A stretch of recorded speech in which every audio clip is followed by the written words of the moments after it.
Hi there and welcome to video 5 of how to use Flux Dev for beginners in replicate.com, and today we're going to be talking about the guidance value and how that affects our generations, but I'm not going to do it on this main page as we've done previously.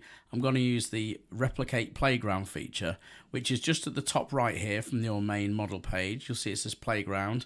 If you click on that, it's going to take us to another screen, and this just allows us to do comparative side-by-side generations. Just makes it easier to look at a glance at the difference between settings as and when we do them. It'll become clear in a moment. So all we need to do is in this drop-down box at the top left, we just need to choose the model we're using, which is Flux Dev. Now I'm just going to quickly scan down and make sure everything is a default as I want, because I want to do the first generation as like a control, so it needs to be all kind of default. 28 steps, guidance of 3, good, so we're going to start that. Okay, output quality is fine. I'm just going to do this as a PNG. And okay, so I'm just going to paste into the prompt an example we've got here. Very simple example. I'm going to click run. You can see it's a close-up portrait photo of a 50-year-old woman, etc., etc. So what we've got here is we've got quite a standard Flux kind of portrait shot there, which is kind of realistic, not super realistic, but it's definitely got some good aesthetics about it. You know, it's got some nice lighting and detail, but it has got a little bit of the Flux look, which I hate using that term, but you will find I use it quite often when it comes to things generated with default values. So it looks fine. You know, it looks like quite a good image. We've got the seed number at the bottom here, which is nice and convenient. So I'm going to copy that, and I'm going to go and paste that into our seed value here, so we can have more consistent results. So we can say, okay, then let's see what happens when we change nothing but the guidance value. So this is not the direction I would go in for a realistic shot at all, but just to emphasize the point, let's crank the guidance value up to 7, right? And let's rerun the image. Now, because we're in this playground mode, it's going to keep the other image there, so we can see side by side what is actually happening. So now we've put the guidance up, you can see straight away it's made it a lot more saturated. It's made it a lot more sort of cartoon-like. Everything's popping off. It almost has that fake sort of HDR look that was popular about 10 years ago. And it's pushing it in the wrong direction for a realistic image, right? Which kind of makes sense because, you know, we wouldn't want to increase the guidance value if we were trying to go for more realism. But let's say, for example, we want to make it a little bit more authentic, a little bit more realistic. For this kind of shot, I drop the guidance down personally to sometimes even less than 2, which might start to get a little bit faded. It's a side effect of the guidance is, as I mentioned in the main overview video, the lower the guidance value, generally speaking, the more authentic and realistic, true to life the image will be, but it starts to lose color, contrast, and impact. And if you go too low, if you go extremely low, the image will start to fall apart and the quality will be terrible.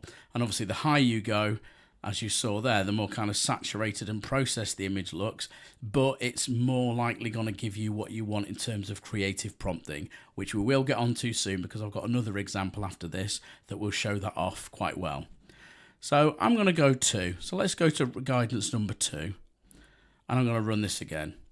So hopefully now we're going to see something a little bit more realistic than the first image, and certainly more realistic than the second image. So let's have a look at this a little bit closer. Okay, so you can see now there's more authenticity to it. There's more skin texture. I hope you can see this with the YouTube compression and all this kind of thing, but there's a lot more fine skin texture coming through. The image is a little bit more faded than the original, but hopefully you can see side by side that they are actually they're actually quite noticeably different already. So I'm going to drop this even more. Let's just go quite extreme. Let's go right down to like 1.25. Let's just pick that, and let's click run again. Now, depending on your prompt and your image will actually dictate how low or high you can go with the guidance, so there is some experimentation.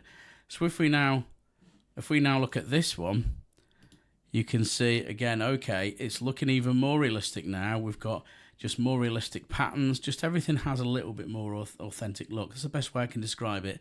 But we are starting to get faded details. We are starting to get a few little problems creeping in with the eyes looking a little bit distorted. And this is what you get when you go to lower the CFG.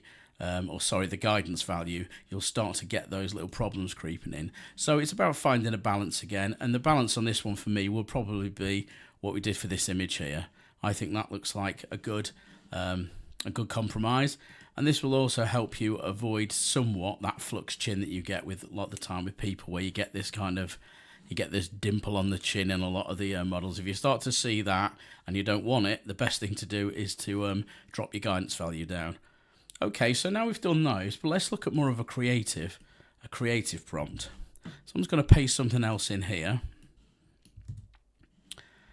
And now this one's completely different. Photo of a cyborg panda with glowing red eyes, holographic LED panels, intricate metal features, etc., etc. Right? So this is obviously more of a fantasy type image. So I'm just going to go down and reset this back to default. So let's do the same thing again. Let's do a sort of a default value of 3. And let's run that. So you can now see the power of this playground option for seeing things side by side. So let's have a look at our panda guy here. Okay, so we've got an image of 3 has given us a somewhat realistic panda, although it's a little bit cartoony, but still, and somewhat detailed cybernetic kind of armor and background appropriate. It's got the glowing red eyes. So again, this is the default kind of starting point for Flux, or with the default value, should I say. So let's do the same as before. Let's put the same seed back in, and now let's change the guidance really low. So let's take this right down like we did with this other one to the equivalent, so 1.25. And if we run this now, let's see what we get for this. Now, because I've got these sort of cybernetic sci-fi elements to it, what you're going to see is something that looks like a bit of a horror show. And I'll explain why this is happening. Let me open this in a new window so you can see. So because we've given it this mix of a realistic element, i.e. a panda, in an unrealistic scenario, i.e. like a cybernetic animal on a space station, and we've dragged the guidance really low, it's trying to put this into a realistic space, and the only way it can do that is to kind of make it this sort of panda's head that's probably comprised of like an old toy or something, or some sculpture with some more mangled bits of metal on. So if this was just a panda, if this was just a photograph of a panda at a zoo, and we'd have gone this low, you'd have probably got a very realistic panda image that would have just looked faded. But it struggles when we have these mixed reality elements, if that makes sense. Okay, so yeah, bit of a horror show there. Let's go the other way. Let's go right back up to, what did we do, 70 for this lady down here? Not 70, sorry, that would be horrendous, 7. So we'll do 7 for the panda. So 7 for the portrait shot of the lady was too much, and it made it look over-processed and bad. But now let's see what 7 does to the image of the panda. Now, this is interesting because it's got that cartoony, illustrative kind of look I was talking about that you get when you increase the guidance quite high.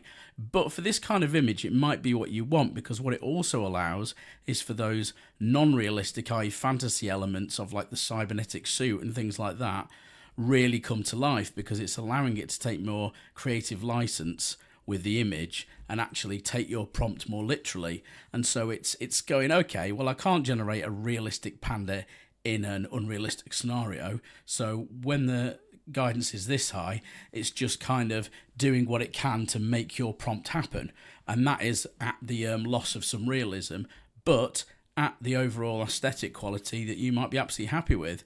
If you wanted something where it was very realistic panda and realistic cybernetic elements or robot elements, whatever, you'd be looking at using Flux Pro Ultra in raw mode, which is a lot more expensive and is a completely different video from this. So that just demonstrates these kind of differences between the guidance value and how, depending on the subject that you're prompting or the subject type you're prompting, a higher or a lower value might be exactly what you want. But the default value of 3 is a pretty good starting point in almost all scenarios.